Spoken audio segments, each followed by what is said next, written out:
चुके हैं। सिद्धार्थ सिद्धार्थ सिद्धार्थ उनका बचपन का, उनका मायके का नाम था, घर का नाम था सुकृति। सिद्धार्थ का बचपन का नाम सुकृति था।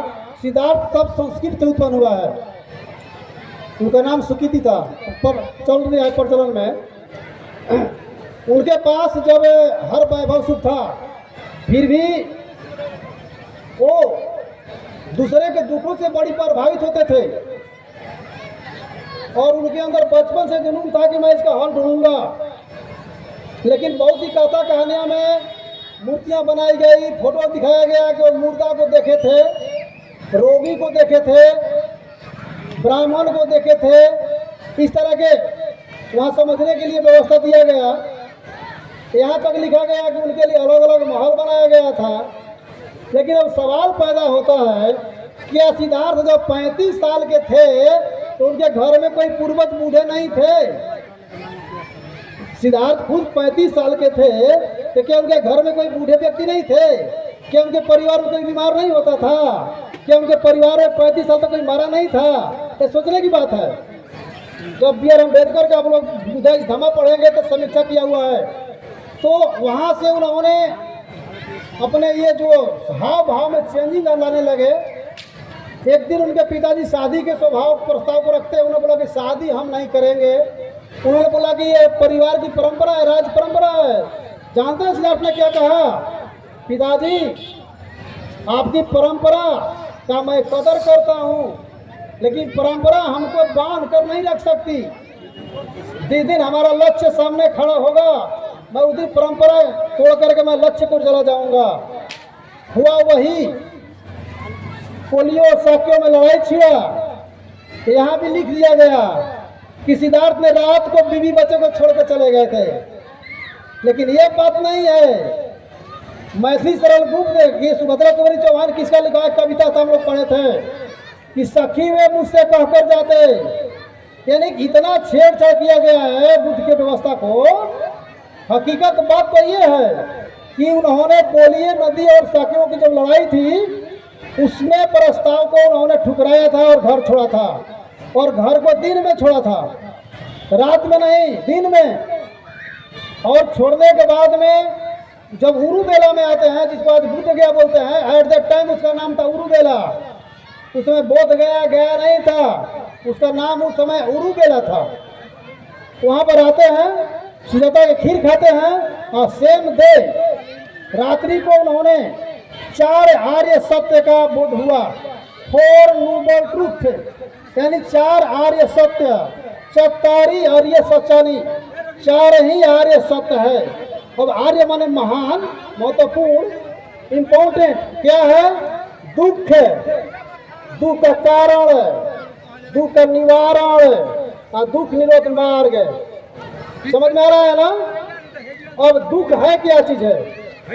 बुद्ध ने कहा जाति भी दुखा, जरा भी दुखा, व्याधि भी दुखा, मरणम भी दुखा, पिया ही दुखा, विपिया ही दुखा। अरे पूरा संसार सृष्टि दुख से भरा हुआ है।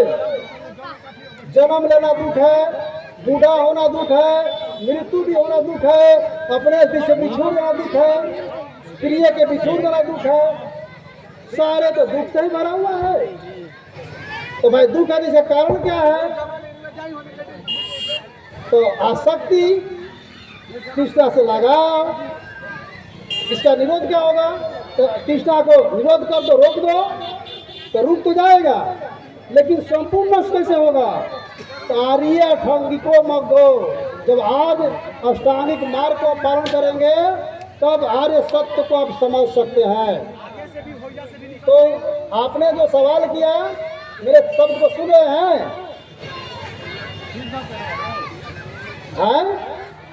उन्होंने जो सवाल पूछे क्या उनको समझ में आया? आप संतुष्ट हैं सवाल से? आप संतुष्ट हैं? चलिए आप लोगों में से कोई सवाल पूछेगा इधर लेडीज से। आप लोग कोई सवाल कीजिए जो मन में आ रहा होगा। कोई नहीं है इधर? ठीक है।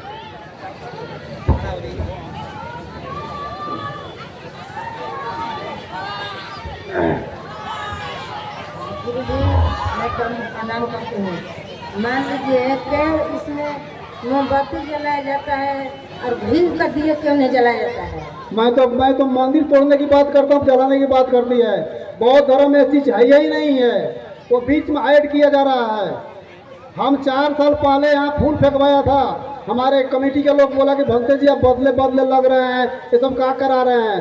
मैंने बोला कि दूसरे के जीव को तोड़कर हम सुख नहीं पा सकते। वो जो फूल है किसी भी एक पौधा का, वो भी एक परिवार है, तो हम उसको तोड़कर भगवान को खुश कर रहे हैं। क्योंकि हम लोग पढ़े हैं पुष्प के अभिलाषा, चाह नहीं सुरबाला के गहनों में गूथा जाऊं, और चाह नहीं बिन प्यारी के चढ़ी भाग बैठलाऊं, चाह नहीं देवों के सर पर। उस फूल को कोई इच्छा नहीं है, लेकिन हम अपने स्वार्थ के लिए काम करते हैं। ऐसा मोमबत्ती अगरबत्ती धूप की कोई जरूरत नहीं है। बुद्ध को जानना है, बुद्ध को पूजना नहीं है। हम जब अगरबत्ती मोमबत्ती, हाँ आपके अंदर श्रद्धा है, रिस्पेक्ट करते हैं, वो आपकी चीज है। आपको विकल्प चाहिए वो अलग बात है, लेकिन बुद्ध ने ऐसा कुछ नहीं कहा है कि ये करो वो करो, ये चढ़ाओ तो मैं खुश हो जाऊंगा, ये करो तो ये कर दूंगा, ऐसा कुछ नहीं है। समझ गए ना? उससे कोई लेन देन नहीं है, मोमबत्ती से अगरबत्ती से कोई लेन देन नहीं है। बुद्ध काल में दीपक जलता था, क्या चीज है? ठीक है।